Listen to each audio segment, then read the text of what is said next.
and shit, you need to cut it. And don't nobody want your hoe, man, that bitch smutty. MLK. Nigga, cut it, no mercy. Look. Cut it out with that bullshit that them niggas talk, cause them niggas lame.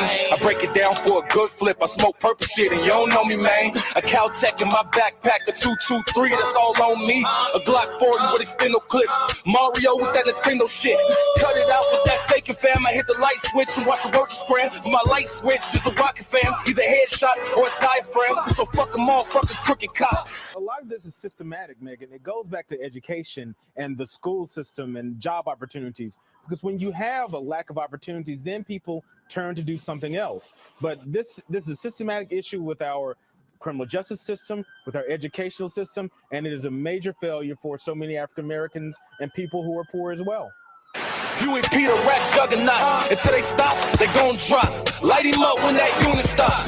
Cut it out with that mean mugging. Cut it out with that fake thugging. Told my niggas sit back, just relax. That nigga ain't about nothing, so cut it before we let it go. Cut it, you gon' lose control. Cut it, bitches down the road. Cut it, nigga, we never fold. What up, though? It's the word. You see the title, let's talk about it. But before we do that, do me a favor. It's free to you, but it means a lot to me. You can hit the like button, and if you're new, subscribe. And turn on the notification bell, because when I go live, we go live. I was sitting back listening to a video I did about adversity. And, you know, it gave me some other ideas of how I overcame adversity, just looking back at my life. And that's what I do here. So I share my experiences. I share some of the information that I utilize that helped me, you know, because we all got a past, you know, and our past only defines us if we choose to let it.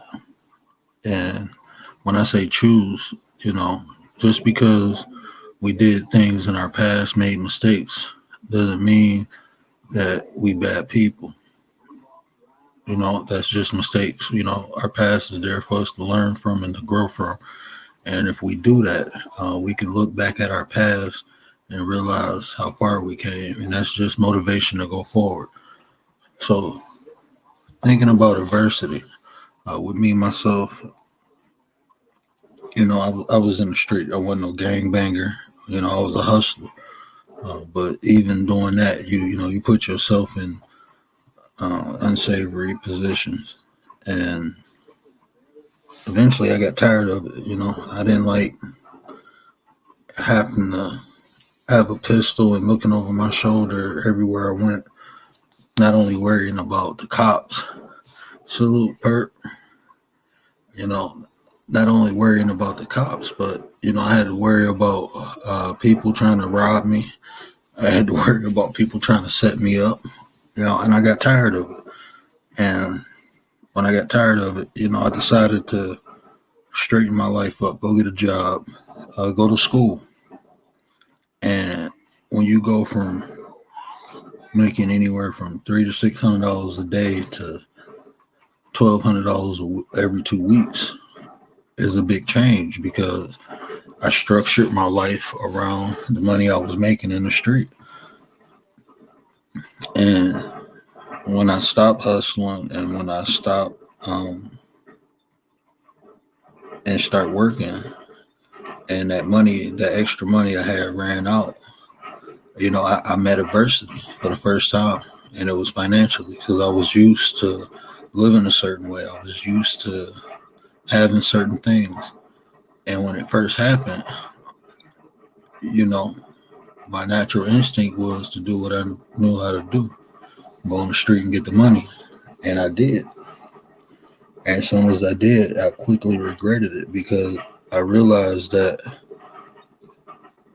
even though mentally in my mind I wanted to stop, that things in life wouldn't allow me. Well, that's the way I thought of it. That's the way I looked at it. Like, you know, I enjoyed these things and I wanted to keep them. and I wanted to continue doing them. But working a job, I couldn't do it. So, like I said, the very first time I met adversity, I broke. You know that old saying, pressure will build, or pressure will create diamonds, or the bust pipes. And the pressure bust me because I went back to doing something that I didn't want to do, that I was moving away from. So, like I said, I regretted it. And the next month, I realized that I'm gonna have to suffer. And through that adversity, instead of me going to the street and getting the money, I began to think of ways to not only get the money, but ways to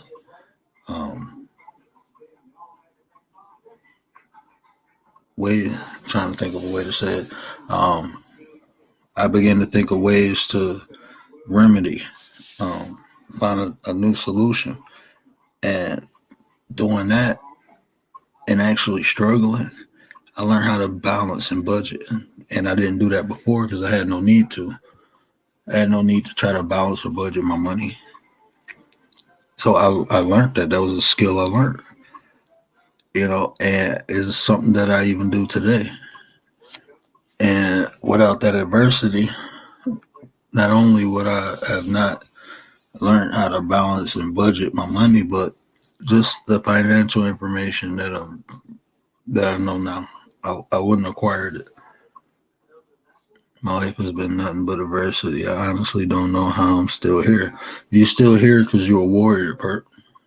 You still here because the adversity made you stronger. That's what adversity do. If you outlast the hard times, them hard times begin to build calluses on you, and you learn from it. That's the whole key of going through stuff, because the adversity financially that I went through not only gave me the opportunity to redefine myself, but it gave me the opportunity to recreate myself.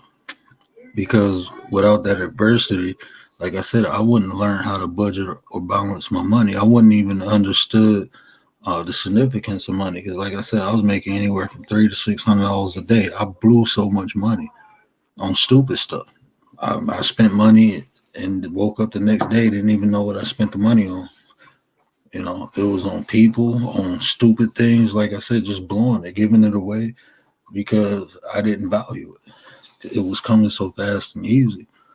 And like I said, I wanted to, I didn't want to be in the street hustling no more. And I didn't think I can do anything else. But going through those financial woes gave me the opportunity to recreate myself, because I ended up, I started off in the hospital as a transporter. 8 months later, I moved up and became an anesthesia assistant. And I did that for 13 years. And then I decided, I was going to school in the midst of that. And my goal was to become a nurse anesthetist. But during that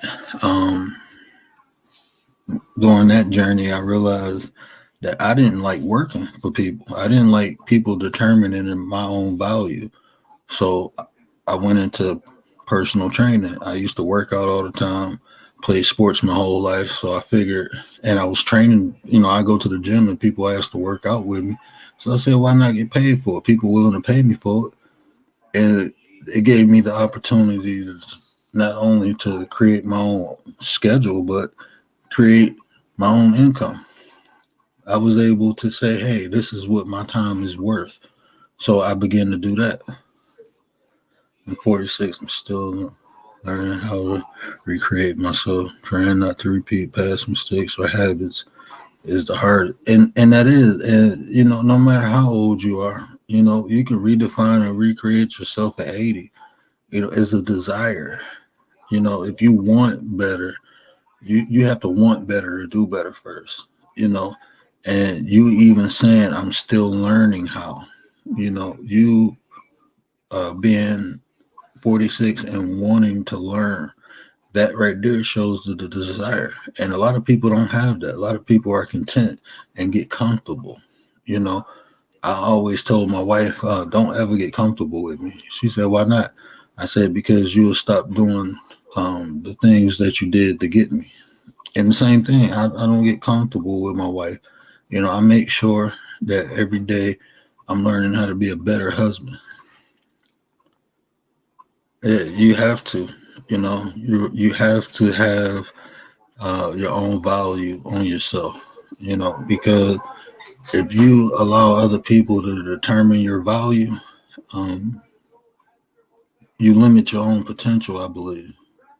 And that's why, I started doing a personal training, and then I went into real estate. And through real estate, I learned about life insurance. And with those two jobs, like I said, I was able not to only determine my own work schedule when I decided to work, but the harder I worked, the more I got paid. I didn't have a cap no more. It's not, I'm going to give you 2 weeks of work and this is how much you go get.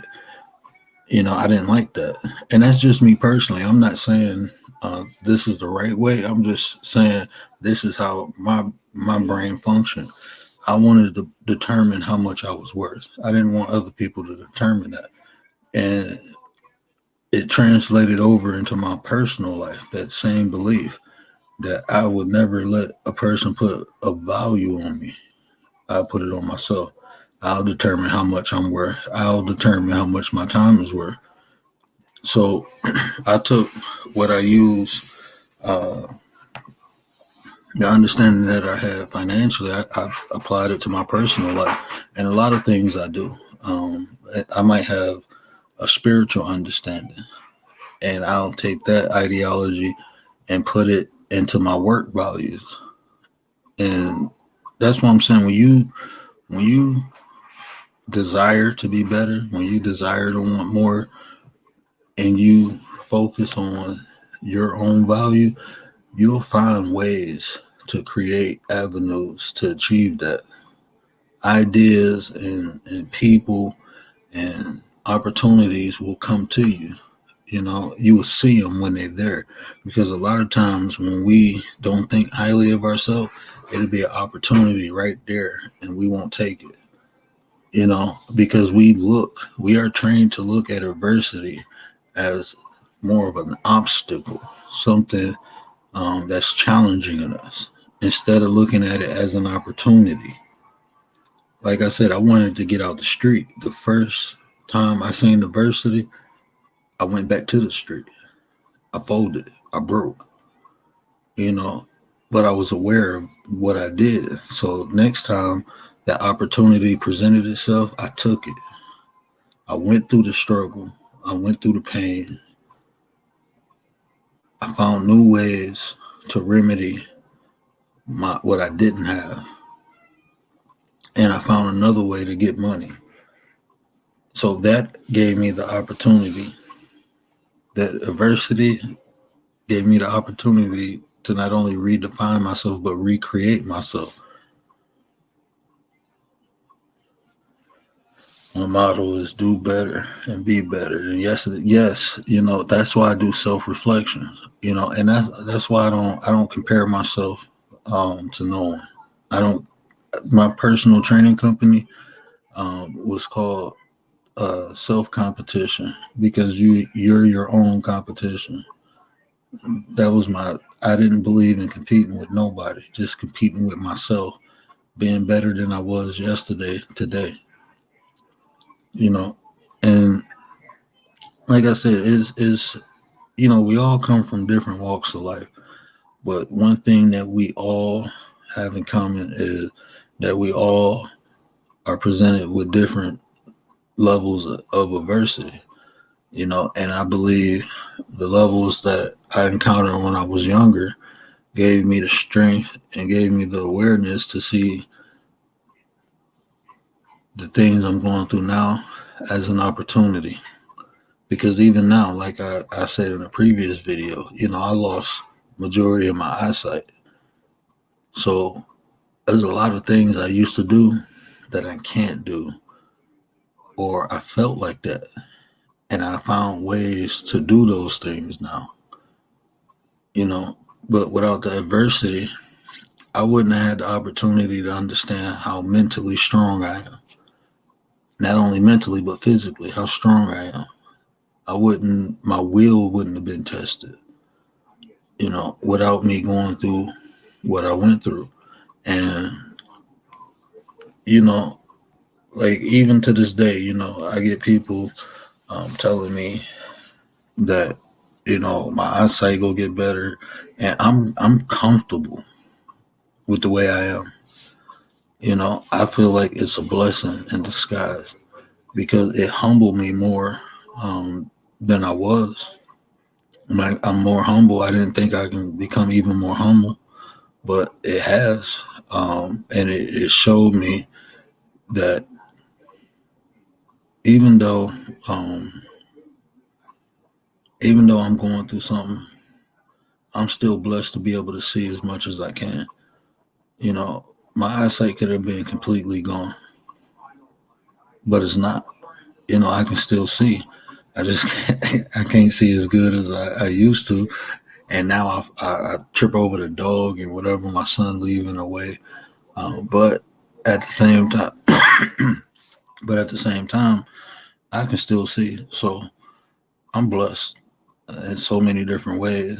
And we don't even, like I said, when we go through hard times, it's hard to see the positive, and it's really hard.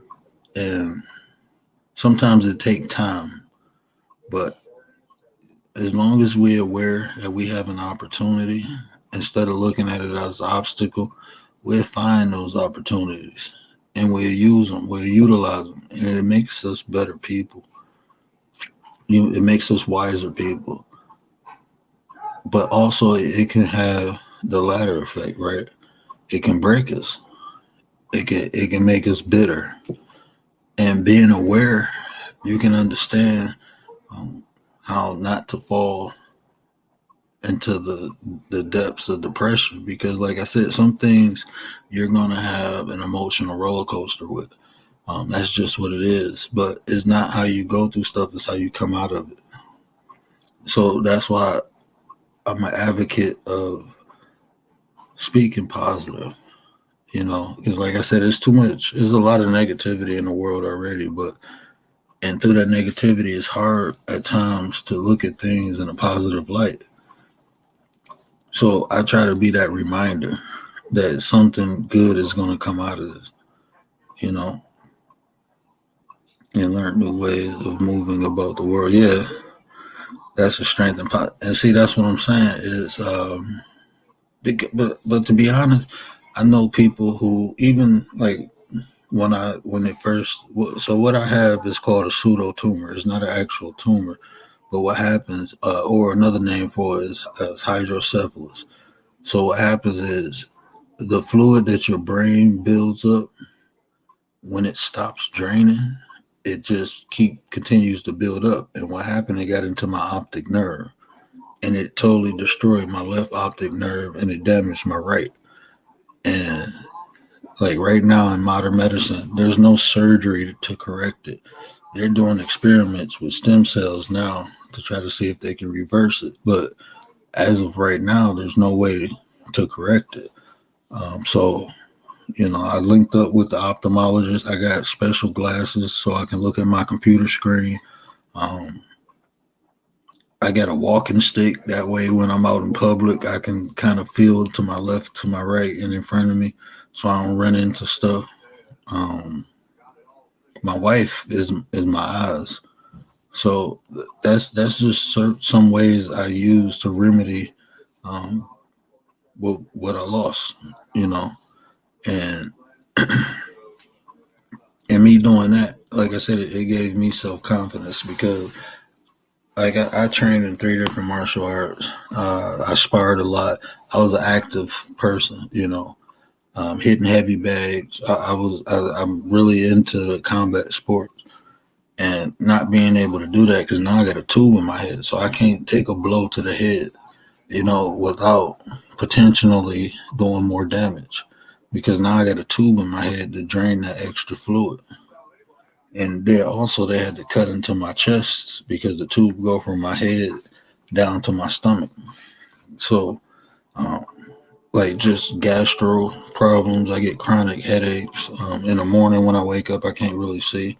So it's little obstacles that I deal with daily. But like I said, I've been through so much already. This ain't bad no more. But it's just the way I choose to look at it, and it's a choice. It's honestly a choice. I know people who went through less that they woe is me. I knew people who went through more and they still happy with life. So it is all a choice, is the mindset. Going through some major stuff and I'm trying to work out how to be positive and not so defensive. Yeah. No, you can't give up. If you ever feel like giving up, hit me up and we'll talk. I will tell you this, nothing in life is not fair. You know what? Honestly, I'm gonna be 100% honest with you. This is how I look at life. Life is actually fucked up.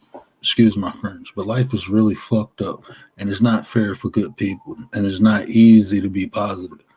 But the harder life get, the more I understand that I just got to be a little bit more harder. That's why I even titled this "Adversity is Opportunity." This is kind of my way. The way I look at life is me putting my middle finger back up at life. And like I said, we all go through different things, and I can't tell you how to feel going through something, but I will tell you this: you're here for a reason. Even if you look at your ancestors, you got a gypsy background. Your ancestors was hunted down. But through all that, your ancestors made it through, and they had you. And just like that, you go make it through. It's in you. That fight is in you.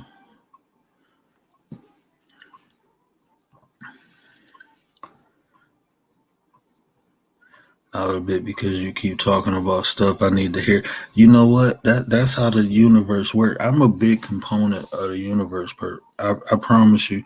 And just like you say, I'm saying stuff that you need to hear. There's a lot of times where I was down and somebody just randomly said something to pick me up, to lift me up, gave me the exact message or information that I needed to help me through the situation. And that's how the universe works.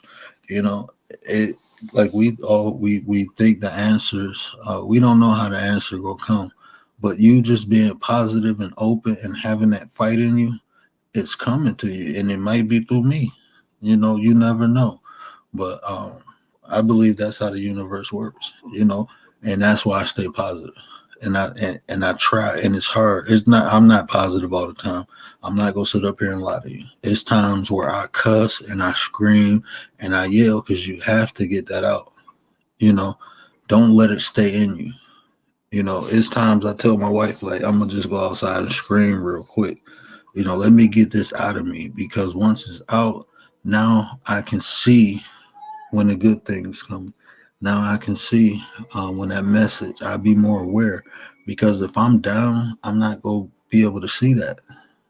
And I learned that the hard way too. It's always better to be angry than it is to be depressed. I tell you that too, because that anger is that fire, that fight. Depression, when you sad, there's no hope. At least when you're angry, the next level is hope. So, like, I always tell people that, like, it's better to be angry than sad or depressed.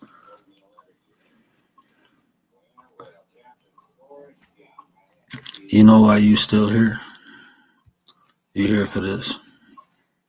You're here for this right here, because you being in this room, it's helping me.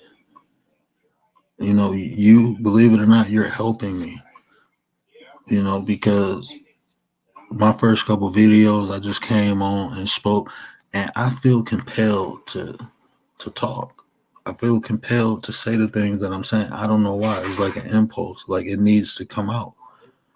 But a lot of times it's discouraging when you come in these rooms. Like I go through YouTube before I start to see who live, what they're talking about.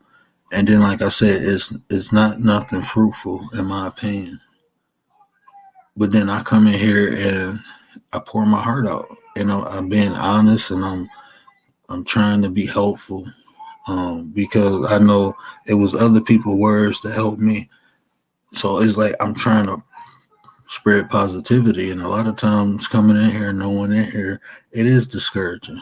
And the more I talk, the more I don't want to talk, and then I don't want to do it no more. But just one person listening, one person understanding, and I'm hoping that my words have a positive effect. Just one person, it makes it worthwhile. You know, that's what makes me doing what I do worthwhile. And you helping me do that. You're helping me fulfill a desire or a dream of mine. And that in itself might not be a big impact to you, but it is to me. It means a lot. You're helping me.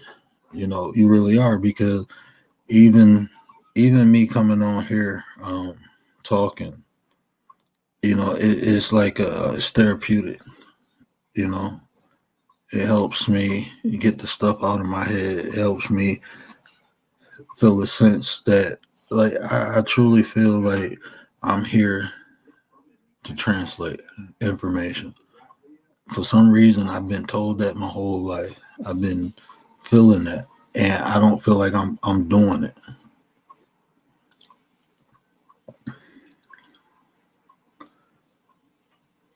Before you came, I was no. You know what? I tell you this too, Perk. The hardest when you going through stuff, don't run. Don't run from it. And it's hard to face it sometimes because, like I said, life is fucked up and it's ugly. But when you face it, you get a better understanding the emotions that you're going through.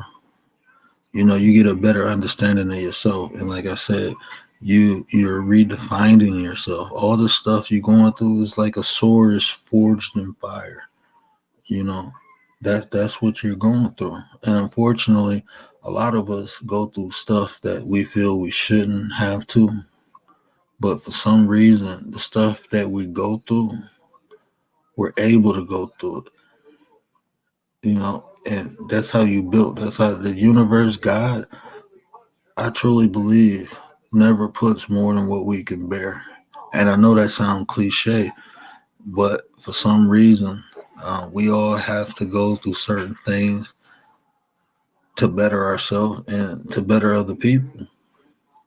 That sounds cliche, but like I said, even me losing my sight, and this occurred right when I had my kid. My son was 6 months, and one of my biggest fears was I won't be able to see him grow up. And I don't fear anything. I only start fearing again is when I had kids. I eliminated fear out of my system until I had kids, and then I became afraid of things again. And that's the only thing I fear is something happening to my kids or me not being able to see them grow up.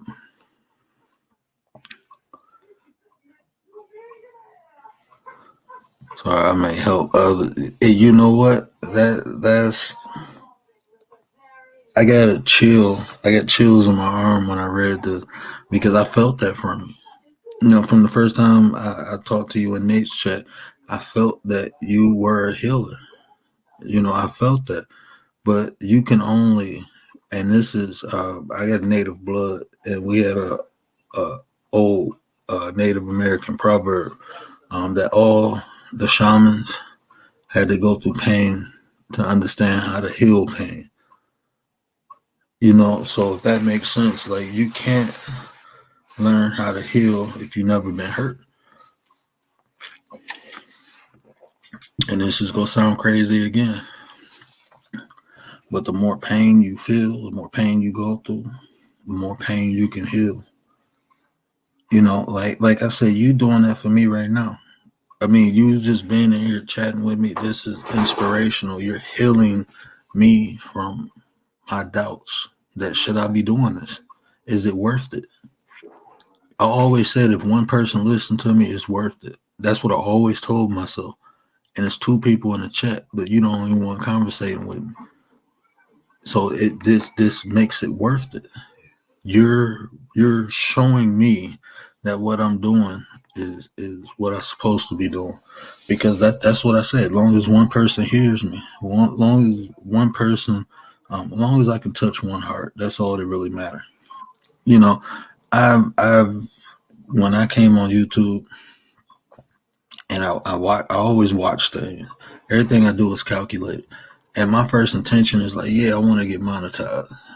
But the more I watched it, the more I understood, like, I ain't gonna never be monetized, because I'm not talking about nothing that people really actually want to hear. Most people want to be entertained, but that's not why I'm doing it. I'm doing it because I want to have a positive effect outside my family. I want to reach the right people. That's why I'm doing it.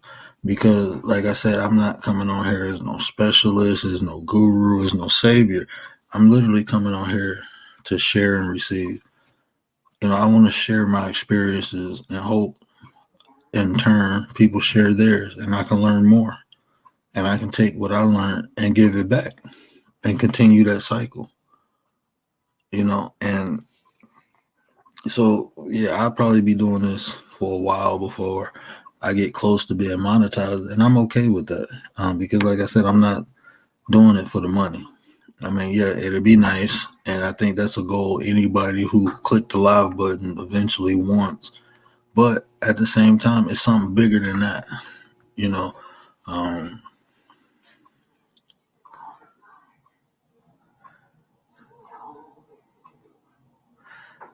And I appreciate that. And as long as, like I said, as long as one person, as long as you come in, I'm gonna talk, because this was done for me many times. I got like 3 or 4 mentors that I still talk to, and the more I talk to them, the more I understand that this is how we supposed to be, and just because things aren't the way they're supposed to be don't mean we shouldn't try to put it back in place. We supposed to be sharing information, building with one another, building each other up, cooperating. Like, if you look at nature, right? Nature is the perfect example on how to exist, especially on this planet, because nature cooperates with itself. You can't have a tree if a seed, the soil, the water, and the sun aren't cooperating. Nothing will grow. And us as humans, like, we come from all different races, different belief systems, all different. But that don't mean we ain't supposed to cooperate and help one another.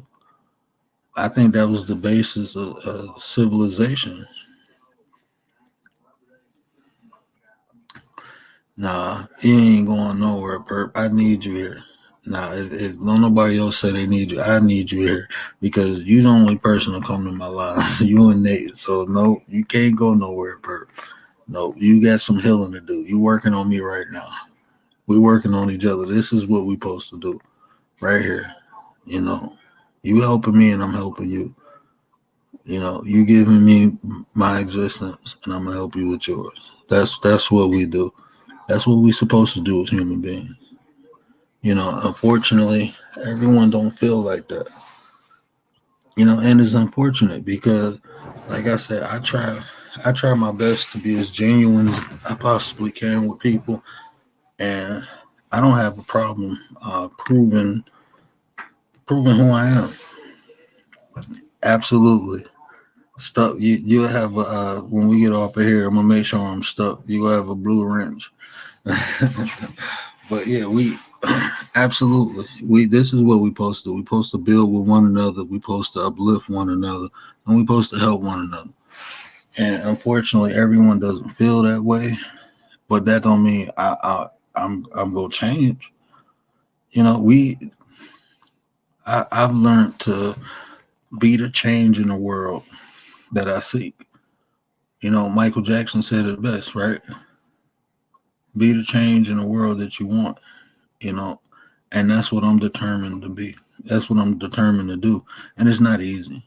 You know, it's hard being positive, especially in a negative world. When everything around you is negative, when being negative is lucrative, you know, it's hard. It really is. Like, if I started a beef channel, I probably would have been monetized by now because I can talk shit. That's one thing I can do.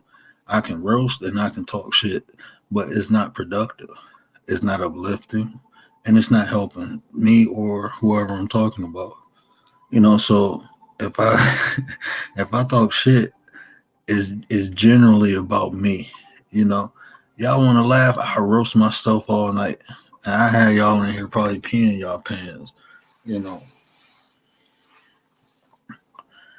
yep, you got to start with the man in the mirror, and that's hard. You know, that was the hardest part because, like I said, when I decided not to hustle no more, and the first little bit of adversity that financially that I seen, I went back to doing, you know, back to the street, and then when I got done, I'm looking like I ain't changed shit. I ain't shit. I literally felt like shit because it's like I was hyping myself up. I can do it. I can do it. And the first little bit of adversity, I folded, you know. But now I can go look in the mirror, even if I'm broke. I can look in the mirror and say, you know, I'm not putting stuff out there hurting people. I'm not destroying families. You know, that was the main thing. Because, like, when you young and you hustling, you ain't thinking about the effect of what you selling to people, how it was affecting their home life. That wasn't none of my concern. I didn't really care. Now, I didn't care if someone was giving me the baby's diaper money to get high. That didn't concern me. But then when I got older and I realized, and then I seen people I love affected by it, it was like, I don't want to do this. I don't want to hurt nobody like this because I seen the effects it had on the people I love. So I'm like, nah, I don't want to do this no more. But the first sign of adversity I had, I folded. But the second time I seen that adversity, I understood. And now I can look in the mirror. You know, but it's hard for people to self-reflect because they don't like what they see. That's like one of my mentors. He told me that. He said, "Look, man, the way you talk and the stuff you talking about, ain't nobody gonna listen to it." And I said, "Why not? I'm trying to help." He said, "It don't matter what you're trying to do, is what you're doing, and what you do a lot of times is you make people think about, am I doing this or am I like this?" And people don't like to do that. And I didn't quite understand because it's like I need to do that to make sure. He said, "Yes, but you that's where you're at in your life. A lot of people ain't there yet. A lot of people don't even understand that. And when you force them to do it, they get uncomfortable. And it's so easy to just click off the video and say, oh, he full of shit. They say you go get that a lot. So just understand." And I'm like, okay, cool. I'm glad, but I felt a shift, yeah. Meeting Nate, good people, like, yeah. And you know what? That's what I'm saying. It takes influence, you know. It takes, like, I didn't know a lot of the stuff until I was around it. I didn't know. I didn't even know I was being negative until I was around positive people. I had nothing to gauge myself to. I had nothing to compare myself to. And so when I got around like humble people, I was looking like, man, they look like they at peace. I want that. I wanted to be at peace. And it took years to understand how they found that inner peace. And I had to get out all the pain that it was stored up in me. I had to get rid of all that pain. And once I got rid of the pain, I had to figure out the way to keep it out. I had to learn how to keep all that negative stuff out of me. And I'm still doing that to this day. You know, it's some places I can't go. It's some things I can't involve myself in because I'm not yet strong enough to not allow it to influence me.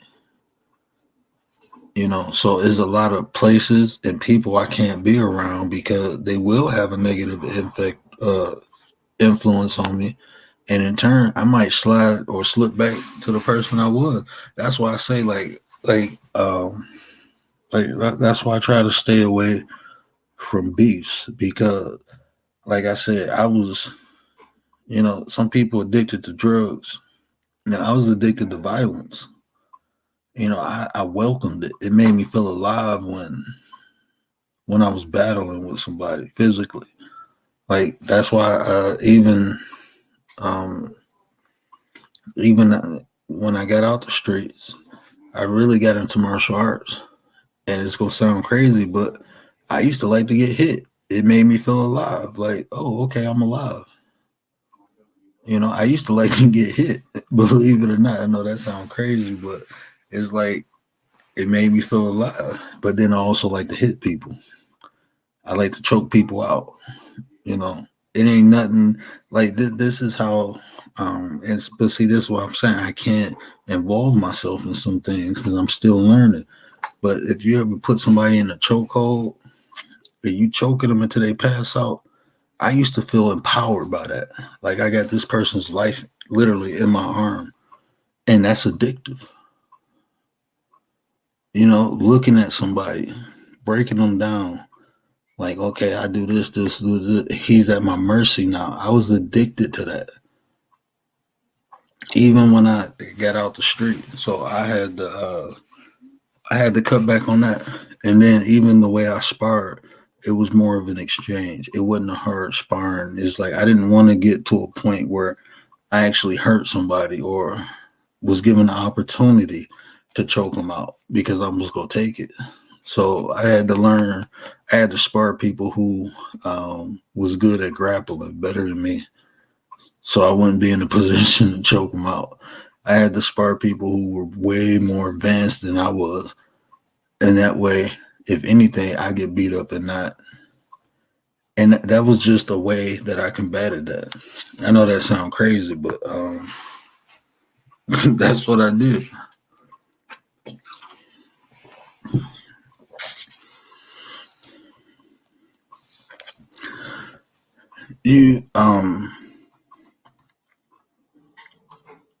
I don't, like I said, I don't know your pain. I don't know that hurt you going through. But what I will say this: identify the emotion. Identify the emotions, and once you identify the emotions, you can better understand how that emotion affects your thought process. And once you understand how that emotion affects your thought process, you can begin to try to find, I like to use the word solace.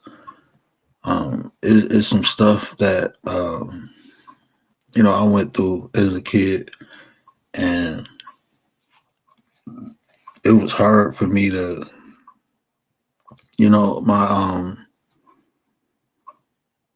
my stepfather was an alcoholic and he was abusive, and he used to kick my ass. I mean, and it wasn't just the physical, but it was what he said. That affected me a lot too. And the emotion that it gave me was I felt helpless. I felt helpless and I felt powerless. Even as I got older, it still affected me.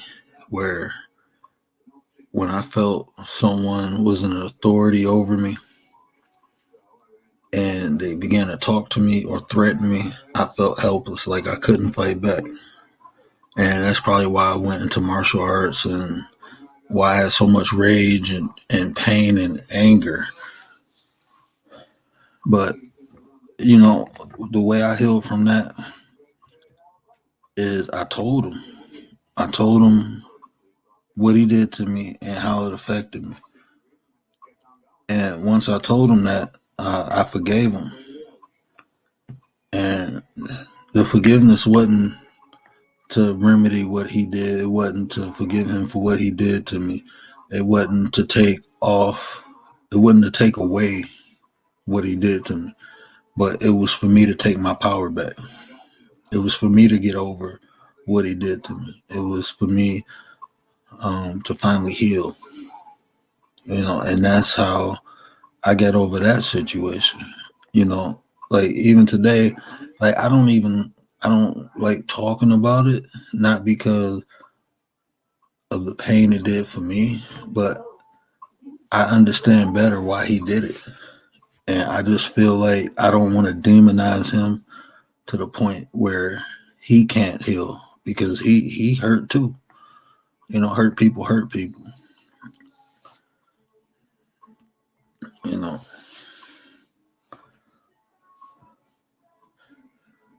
But when I do, I'm fucking about. And I'll tell you this too. With me, I used alcohol. I used marijuana. And every time I felt worse. I say it like that. When my high came down or my drunkenness came down, it made me personally feel worse. While I was going through it, I was able to forget about the pain. But when I sobered up, the pain came back even worse. I would say this: you regain your power because a lot of times when we go through stuff, especially if it's like childhood trauma, we feel powerless. And it's different ways to regain your power. You know, whatever we go through, whatever you went through, that's a cross that we all have to bear. You know, but you don't have to. It don't have to be heavy. You can lighten the load. You know, and there's other ways. Like I said, I don't know exactly. Um, I don't know exactly. What you went through and what your pain is. But I tell you this: you're an awesome, beautiful person. From where I'm sitting, you truly are. You're a blessing. If don't nobody else tell you, I tell you that every time I see you. I tell you that how much you're valued. And you need to know that you're worth being here. It's people that you don't even know that care about you. Because I'm telling you, me and Nate do. I know Nate do. I can tell by the way Nate talk. It's people who value you. And we might not be right there in Australia, but we here. And like I said, no matter you're strong.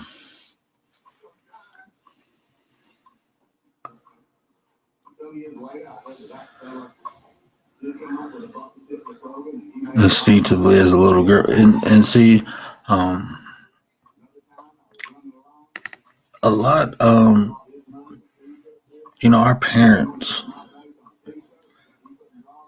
been through a lot. I think about what my mother went through, what my grandmother went through. Think about my father. My father had a tough life. And a lot of times I can say my father probably felt that way. That's why I always tried to show my dad love no matter what. I always showed my dad love, always respected my dad no matter what. No one's perfect. No one's perfect. And we all, cope with things different ways. But the way it's supposed to be, us just as human beings, we got to be there for one another. Uplifting one another. It's not enough of that's being done. And this world is a world full of pain. You know, it's a world full of pain. You know, people say some of the nastiest things, do some of the nastiest things, and they do it because they're hurting inside too. You know, so a lot of times that's why I say, me personally, I don't judge people, not even the people doing the bad stuff, because I understand a lot of times they only doing the bad stuff because the bad stuff was done to them and they not strong enough. You know, they not strong enough to overcome their pain. They got to hurt other people, and that's where they find strength at. And just me understanding that, that's why I say I don't judge people. You know, because I've been hurt by someone who's been hurt. You know, so I decided to change the narrative. You know, do something different. You know, like even doing this, and it's like even on here, there's so many times where, you know, I see people having disagreements, and I just want to be like a mediator. Like, can we come to a resolution? And I had to learn, I had to learn that I can't solve everyone's problems. You know, no matter how hard I try or how much I desire, it has to be two parties willing to come to a decision. Even if one party, you know, wants to solve it, both, if the other party don't, it's just not going to be resolved. So I had to learn that, and I had to learn, just try to help the people who willing to accept it. You know, because at one time I didn't want nobody's help. I didn't think nobody can help me. So I didn't want nobody, because I always felt like if somebody do something for me, they go ask for something in return, because that's how my life was. And then I realized I was just around the wrong people. Everyone's not like that. So now I'm able to accept things from people. And like I said, like you commented on that 42 ideas of my, like that right there, honestly, that changed my life. You know, that them 42 ideas, I still practice that to this day. That's why I talk the way I talk. And even when I'm in conflict, I keep that in mind, and I only try to say things to people that is fruitful. I only try to say, even when I'm in conflict with someone or at a disagreement, I still try to be righteous with my words. I try to be uplifting with my words.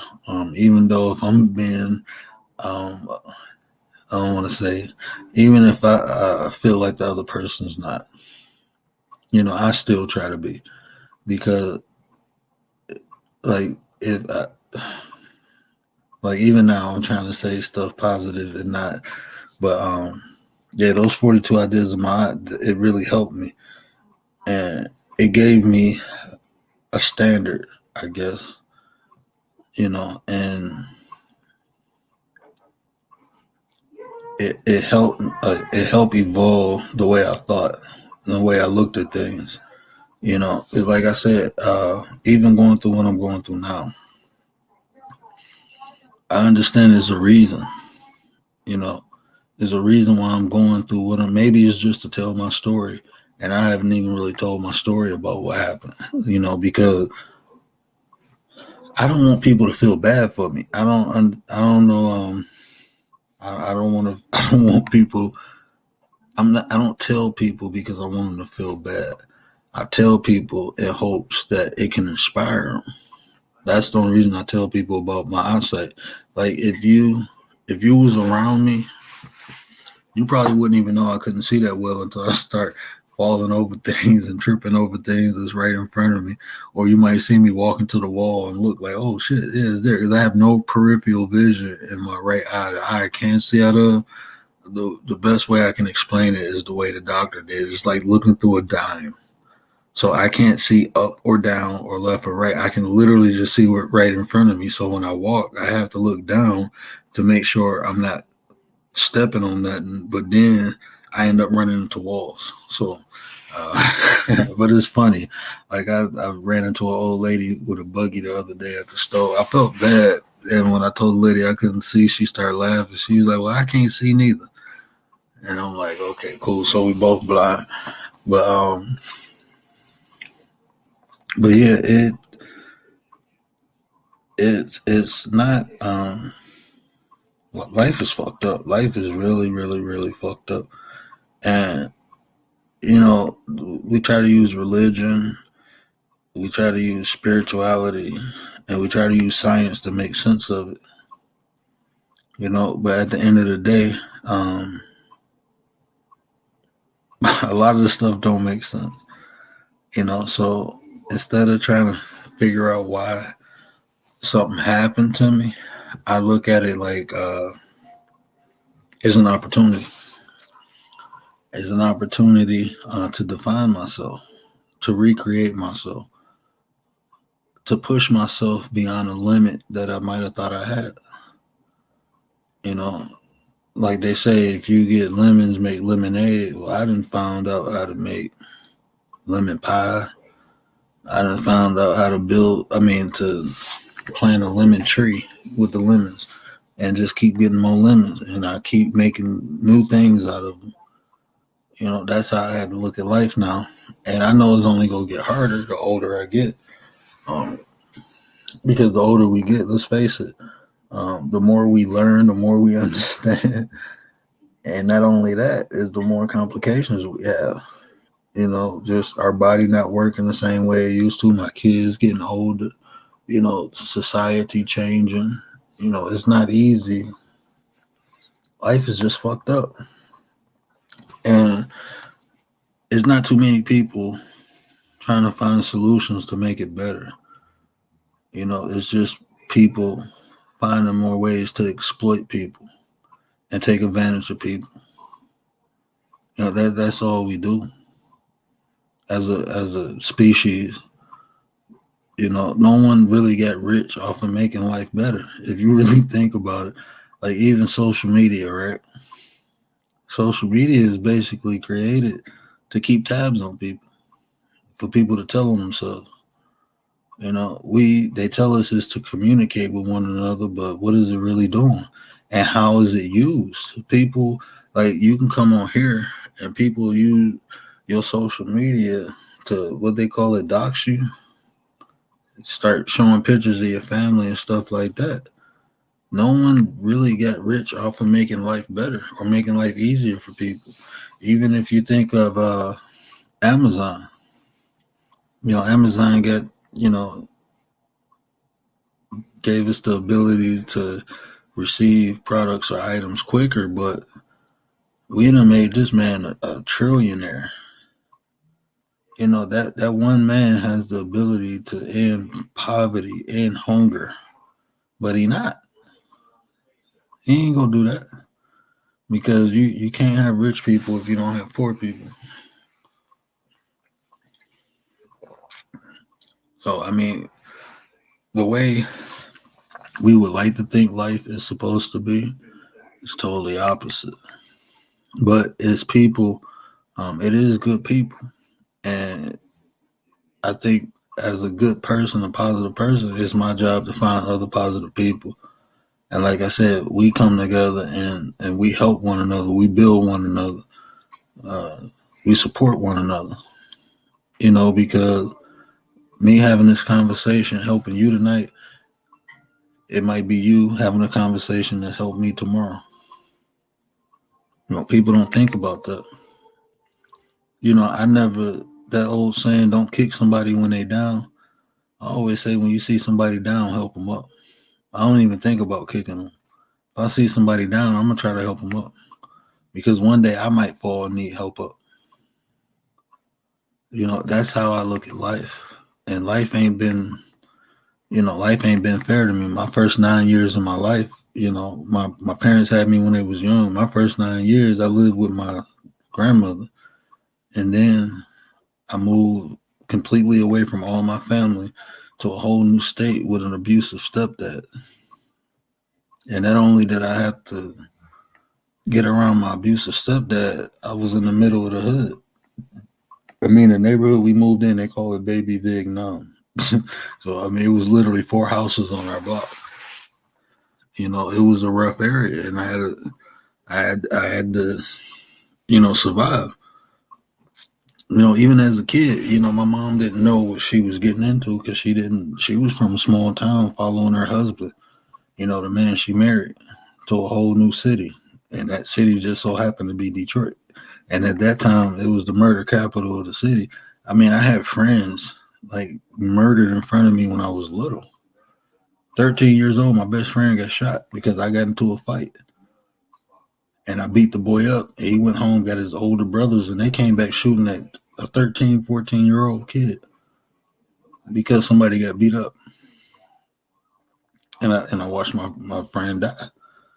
And it was my fault.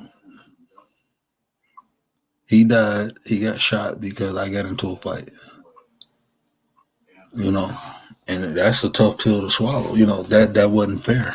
That wasn't fair at all. He died. He ain't do nothing. He didn't even know I got into the fight. He was just walking home with me. So that's something that's a cross I have to, carry. But that was also a reason why I felt that I wanted to change, because he didn't have the opportunities that I have. He don't get those opportunities. So why waste them? Why not try to be a better person? Because I don't know what he could have been if he was still here. He could have been anything. He could have been the person that changed people's lives. But because I got into a fight, he died. So if I can't do it for myself, at least do it for him. And a lot of the way I think when I'll be wanting to give up, that's what I use. A lot of times, and I've never really shared that with nobody, but I use that.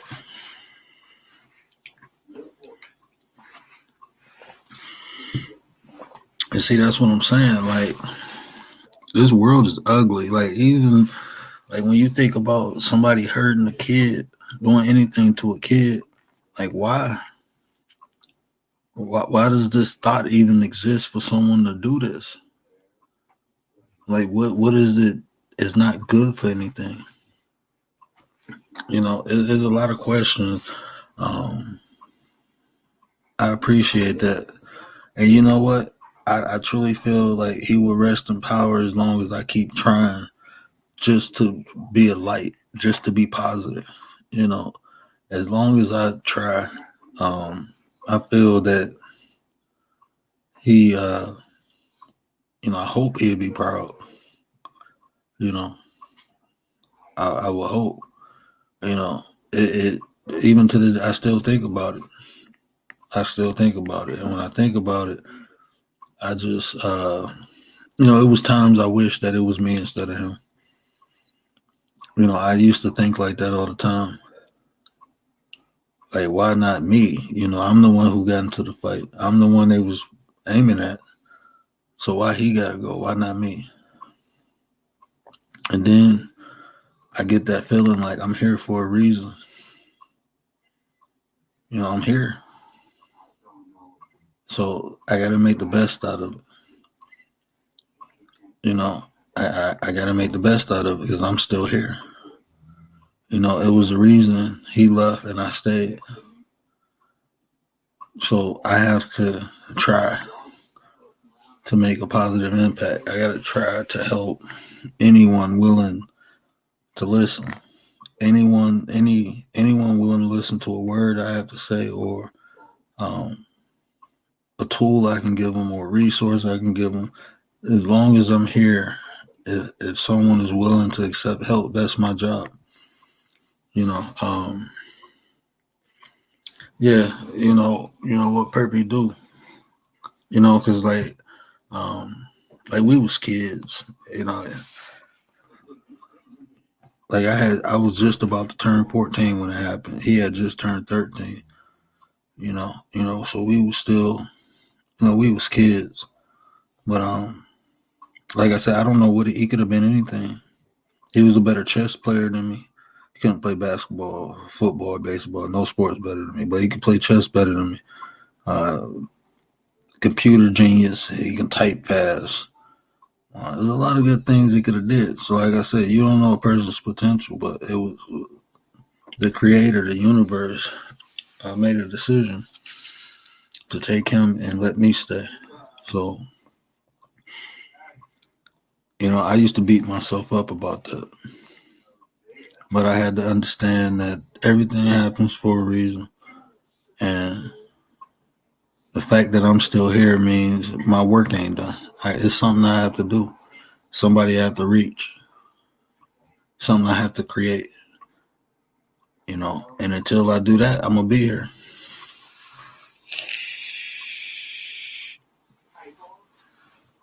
But when my work is done, I'll be able to rest. But until then, I'm going to take all these opportunities and try to make myself a better person every day. And that's all we can do. And it's not easy. And the pain, the fire that we got to go through, it's going to be hot. It's going to burn us. We're going to have scars. But I truly believe you are a healer. And one day you go touch somebody and you go, not only you go heal them, you go fix them. But we have to use these opportunities, right, to define ourselves, because that's why they give them to us. We given these opportunities to make ourselves become stronger, but we also have to be aware that these same opportunities or that adversity, it can break us. Because like I said, even thinking about my friend, I used to beat myself up about that. I used to blame myself. And I understand if I didn't get into a fight, none of this would have happened. But then I began to think, like, you never know. Maybe we was walking home in a car, would have hit him or anything, but I just feel like if I didn't fight, that wouldn't have happened. He wouldn't have went like that. And I used to beat myself down about that. And like I said, I probably got over that probably about 10 years ago. And that's when I had my drinking problem. I used to drink to take away the pain. But then when I sobered up, the pain was still there. And everything I've been through, I had to relive it and go through it again to understand it. And the more in depth I went with those emotions, the more I understood them. And once I began to understand the emotion, I don't want to say I mastered the emotion, but I mastered the situation, and I began to analyze it more to understand it. And once I understood it, it no longer had the effect on me that caused me to be depressed. Because like I said, I understood my stepfather was abusive towards me because he was abused. He was hurting. He was in pain. And it didn't make it no excuse for why he did it. It didn't make it better that he did it. But I understood why he did it. And I was able to move forward. But that's what worked for me. Well, we gonna stay right here then. We ain't going nowhere. Because you ain't you ain't going nowhere. You're needed here. Because like I said, I might need you tomorrow or the day after that. You never know. You never know. That's why I always try my best to be kind to everybody. Because you never know. You might need that person later. It's better to leave a bridge and not burn it, because one day you might need to cross it, than to burn the bridge thinking you'll never need to cross it. And that's why I tell people, like, a lot of times I just try to walk away from conflict. And by doing that, like I said, open, I leave that door open for resolution. You know, even if a person is mad at me in a particular moment, I try to walk away because if we go at it, we might do something or say something that can never be resolved. But even if a person says something to me, I try to walk away because later on, like I said, I might need to go back to that person or that person might need to go back. But a lot of times when we get into it with people, we be emotional at that point. So we say and do things. And like I said, if you say sometimes you can say something or do something and it ain't no going back. It ain't no resolving it after that. So I always, even if it makes me look weak at times, I'm willing to walk away, you know, and let emotions calm down, let tempers calm down, and then come back to the table and talk about it. And then, like I said, I'm aware. You know, I'm aware. I'm aware that in the moment, people say some emotional things that they might not mean. So I'm aware of that. So that's why I said I can walk away and come back with hopes that we can resolve it later. You know, um, so that's what I try. I like Nate said. Nate said it the best. You know, don't be an example, be the example. You know, and it's not easy. You know, it's not easy and it's not fun. You know, it ain't fun being positive all the time. It ain't easy being positive.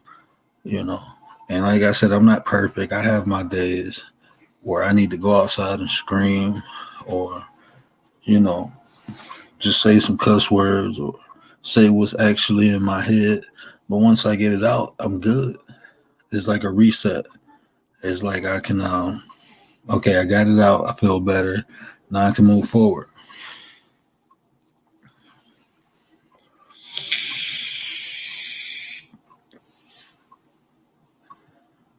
Yeah, and see, I try not to. I look at it like this: a reaction is a reaction is caused by an action. A response is an intelligent reaction. So I try to think before I talk, and I try to think before I act. And that way I respond instead of reaction. Because if you react, then the person who caused the original action is in control. And a lot of times people do things for a reaction. So that's why I try to respond instead of reacting. And I had to learn, like, a lot of times you if you're not quick with it, or if you ain't aware, a lot of times it's better just to walk away and think about it, you know, and then come back. Because especially just in the world today, there's a lot of gaslighting going on. Like, people understood that concept and ran with it, you know. So people know how to manipulate words to get a reaction out of you, and it's not the fact of what they said, but how they said it that gets you to react. And if you're not aware of that, you'll fall right into the trap. Like I said, life is fucked up. The things that we do to one another is crazy. You know, it's like I don't see the need. I don't see um like I said, I understand hurt people, right? But I still don't see the need for me to cause chaos in anyone's life. I don't think that's needed. Um, but people do it. You know, it's not even, and people do so much stuff subconsciously too. I don't even think people be aware of what they're doing until after they do it.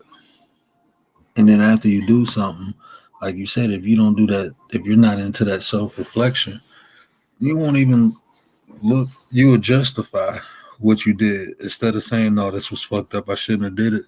You'll say something like, "Well, they started it," or "Such and such did this, and it made me." You would justify your actions, you know. And I found I only know these things because I used to do it. You know, I put people in positions to say something or do something to me, and that way I can justify attacking them. Like what up, Ryder? I used to do sick stuff like that. And that's why I talk about these things, and that's how I can talk about them, and that's how I can identify when I see people doing it, because I was just as fucked up as everybody else. I was just as fuck. I used to do stuff and put people in situations so they can react or say something to me, and now it's justified for me going at them. And the stuff I say, it sound and seem harmless. But if you got somebody who understands, just have a basic form of psychology, you understand I was gaslighting them the whole time. I put them in that position to say or do things for me to go back at them. Yeah. Yeah, I'm telling you that. I mean, and then it was common. Like I said, you can look in real life. Like I know people. Like I say this, when I first start coming in information, I used to say things to people who religious. I used to say things to them just to start a debate and just to make them feel stupid, because they didn't know what they was talking about, because they didn't even understand their own religion. And I put them in positions for them to be pissed off because they didn't study the history or they don't understand the language. But I put them in that position just to make them look bad in front of other people, to make them like, you don't even know your religion. And I used to get kicks and giggles off of it. And then one day, it was this young man. He really believed, he was a Christian, really believed in the Bible. And I took that from him.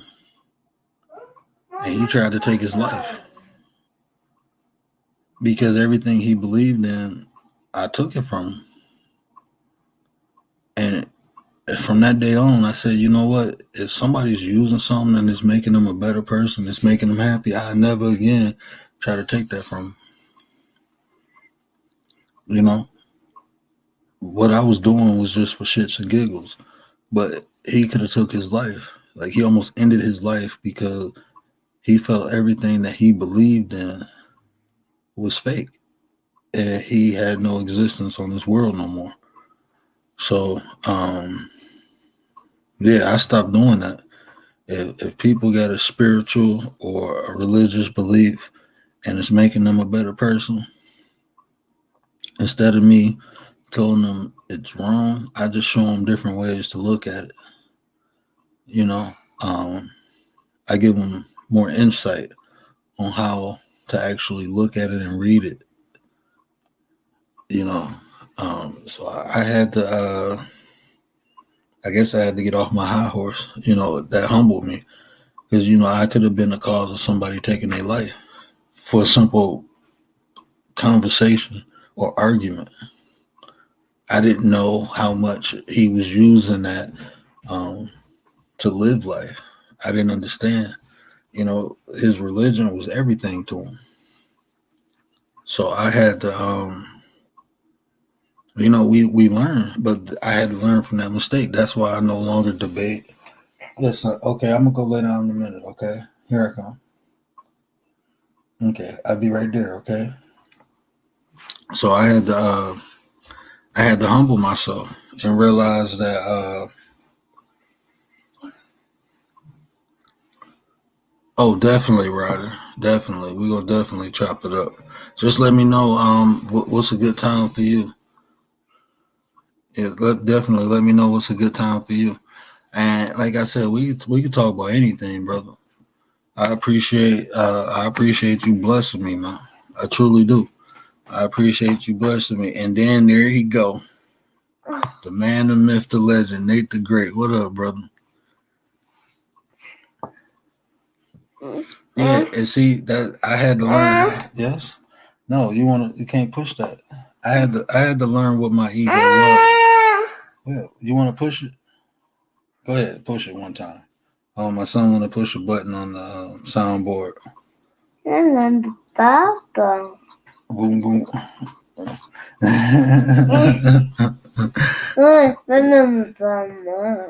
you want to listen to? You can't push all the buttons, baby. You're supposed to be asleep. How we go get up? We go do ABCs in the morning. Yeah, go get your headphones. I'll let you plug it up. But yeah, but we that's one thing we yeah, my son if he'll fill around, and if he don't feel me, he wake up and he's spoiled. I've been holding this boy since he came out his mama's womb. That's my little homie. But yeah, we gotta be here for one another, and we gotta learn from one another. You know, like I said, I'm open to everyone's perspective, because, like I said, I'm an information whore, and the more I know, the more information I can give my kids, the more information I can share with other people. So I'm always interested in other people's perspective,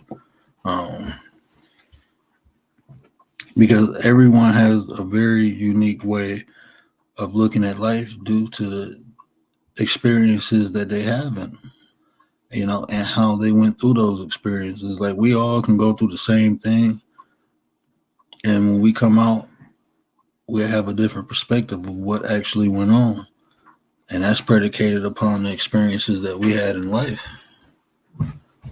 And like, I had to learn that, that everyone's experiences is different. Yeah, no, we ain't playing with that car. You go wake your sister up, baby. You about to go back to sleep. We about to go lay down, okay? Yeah, we can play with that later. But yeah. Now, why you want to turn it on? Go play with it over there. Go play with it by the dog. But yeah, we gotta share information. Like you said, Bert. What I said tonight resonated with you. And if I wasn't open to sharing the information, maybe you wouldn't have heard it. So that's why I'm saying we can't be stingy with what we know. We have to share it. That's how it's supposed to be. I mean, people get paid for their thoughts. I understand that, but what if the person who needs it can't buy it? Should you not help them? What's more important, the money or helping people? That's what we got to remember. And you know what? Go ahead. Go put it over there, though. Yeah, go ahead. You can. Yes, here I come. Go ahead, baby. That was one of the main reasons I didn't pursue, nursing, is because we had what I did was an anesthesia assistant. I used to help to CRNAs, when people start breathing, through surgery. But a lot of times, like, people cold on the floor. And one day we went and, this guy stopped breathing. We went and put a breathing tube in. And when we got back, they was talking about the guy didn't have insurance. And these are, CRNAs saying this. And they said that guy couldn't even afford his life being saved. Like, he's going to be financially, like, even when he come out of the coma, he's going to wish he died, because he's not going to be able to afford to pay this bill. And that was fucked up to me. That was fucked up. Like, this man dying, and when he wake up, he gonna have his huge medical bill for someone saving his life. Like, where they do that at? Like, that was messed up to me. Like, you can put a value on saving somebody's life. Like, how much is that worth to you? I mean, I done did CPR on 37 people, and out of 37, only 2 of them died. I never once thought about how much is this worth to you. I just thought, like, this person got another chance and opportunity, because I always think like this: maybe one day I'm gonna be in that position, and I hope somebody helped me. I hope they got the skills, the knowledge, the information, and wisdom to save my life. That's how I always think.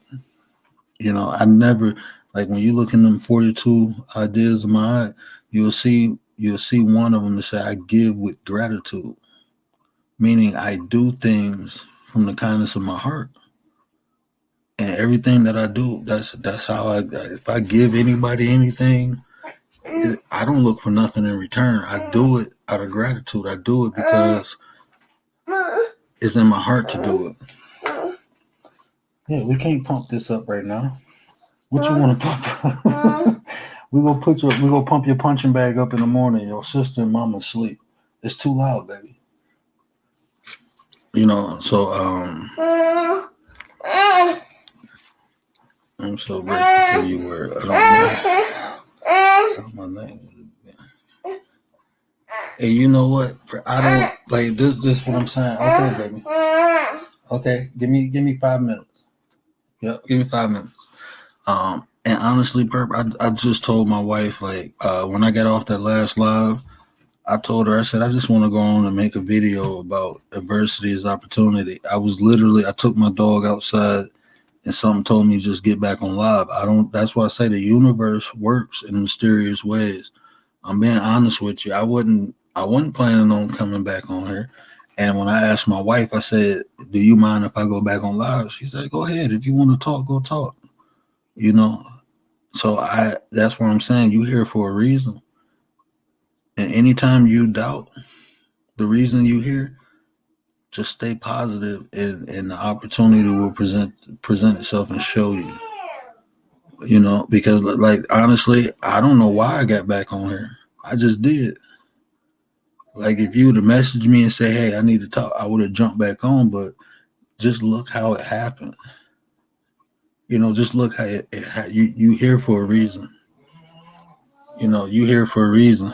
And like I said, anything that I can do, you know, just let me know. Because like I said, I'm genuine. And you family. You know I don't know you, but I know that energy. That's one thing I know. I know that energy and it feels familiar and it feels good. So you family to me. So can't nothing happen to you. It'll hurt. So if I got to get on here and talk for 3-4 hours just so you okay, that's what we gonna do. You know, that's just what we gonna do. I'm pretty sure Nate'll do it. You know, we all here for one another. Like I said, y'all keeping me doing this. You know, y'all keeping me doing this.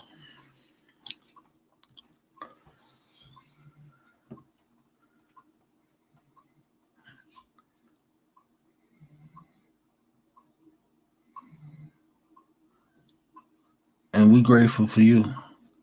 We grateful for you. Like I said, I'm gonna be on here, and every time I'm on here, I'm gonna stalk you and make sure you in this room.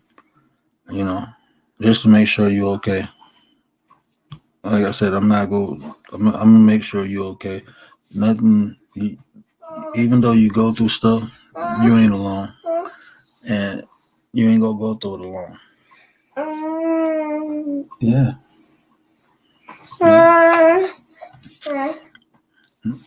Well, let me like I said, I don't know what time it is over there, Platt, but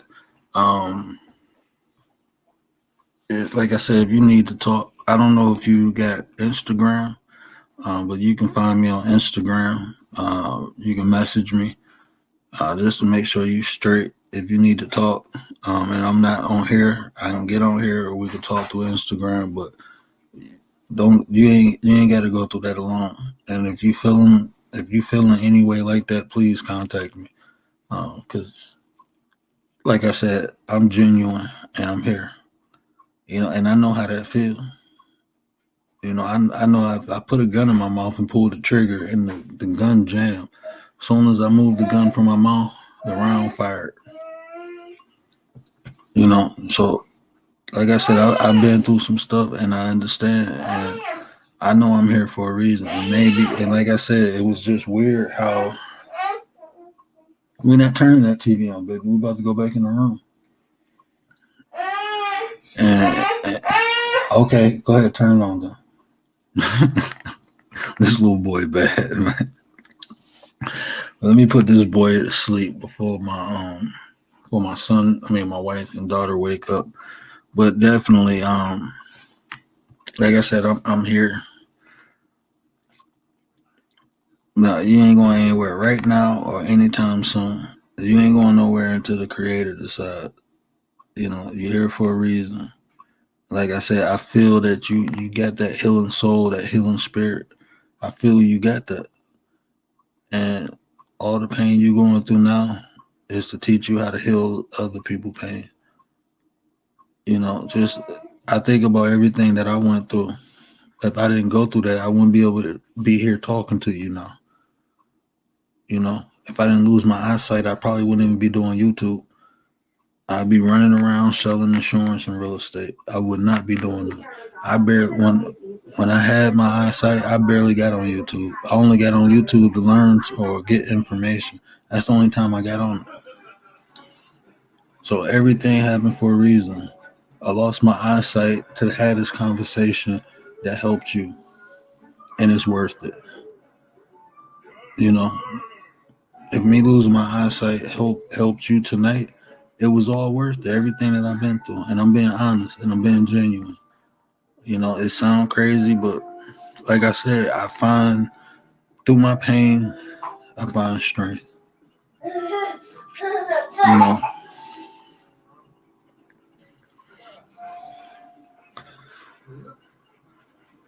A role in this world and a choice, but you still here because God wants you here. Yes. And He brings people or strangers into your life sometimes to help you. Exactly, Ryder.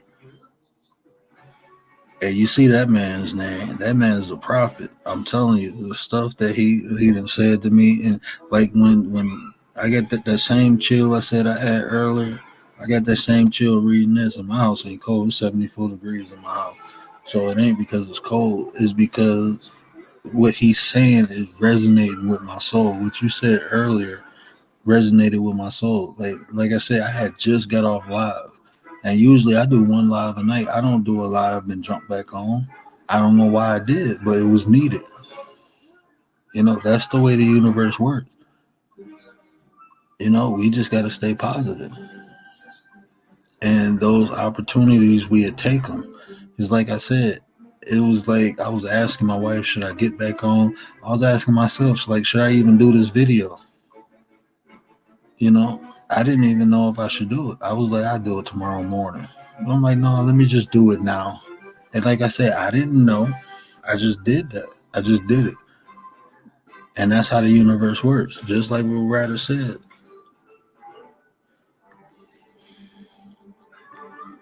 Yes.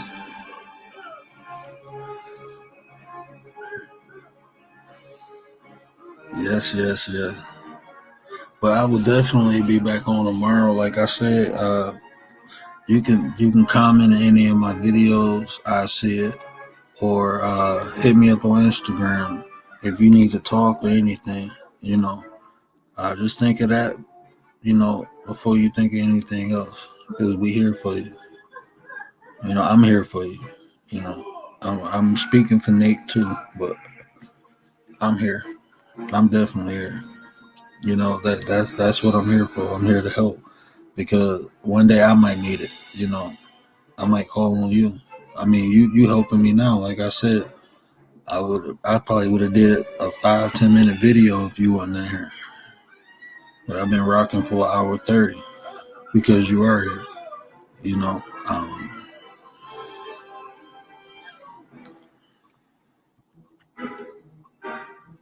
Oh, I appreciate you, and I'm telling you humbling me right now because, like I said, a lot of times, we have these feelings and we don't understand them, and you just gave me confirmation that I'm on the right path, that I'm doing the right thing, because, like I said, it was doubts that nobody even hearing what I'm saying, so why should I say it? Then I look at the news or look in the world and realize like it's fucked up. Ain't nothing I say go help it. But just this conversation, you telling me that I helped you, that helped me. It helped me understand I am on the right path. I am doing the right thing. And no matter how it might look or how many views I get, it don't matter. As long as it's my words are touching that one person, that's all that matters. I'm not trying to change the world. I'm just trying to help the people in it. I mean, like I said, I don't know everything. I just know I'm a good person, and I got a lot of positivity and love to give, and that's my job, is to give that out.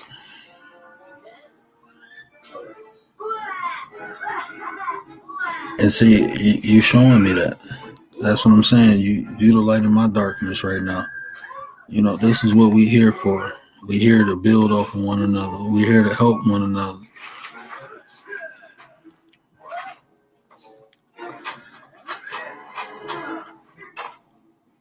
God is also a perfect example when you go out and you have that feeling inside something is wrong. Your soul is picking up bad energy from others. Yup. And yeah, Ryder, we probably need to build on that understanding.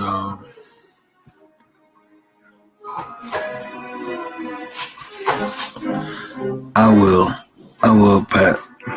I will, Perp. But yeah, we go link up tomorrow. We probably link up in Nate's chat first. Ryder, yeah, we definitely gotta link up, bro, because I definitely know you got some information that I'm seeking, and we can exchange and share. But I'm looking forward to building with you.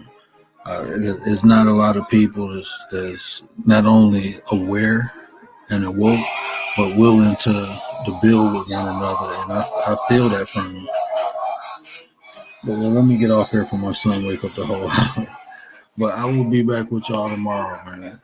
And Perk, just take it easy, baby. Just take it easy, relax, and get you some rest. Get you some rest, and just know people care about you. There's no people when you close your eyes. Just know there's people who really care about you. And like I said, if you need to talk, hit me up on Instagram.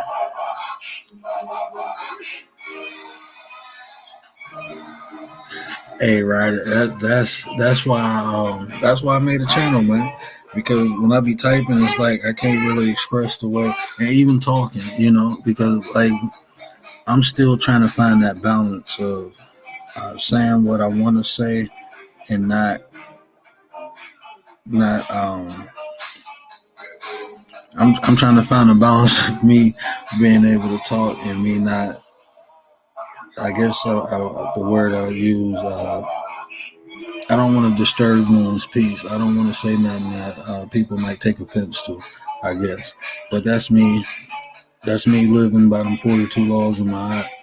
So it's hard sometimes to convey what's in my head without insulting somebody, without disturbing another person's harmony. So I'm still learning and growing on how to do that. But I'm the more I talk, the easier it becomes. But yeah, let me get out of here with my son chirping. But I will definitely be on here tomorrow. Oh, Platt, thank you. Thank you for tuning in. Thank you for rocking out with me. I appreciate you. I really do. Okay, yeah, you gonna give me a clip. But let me get off here.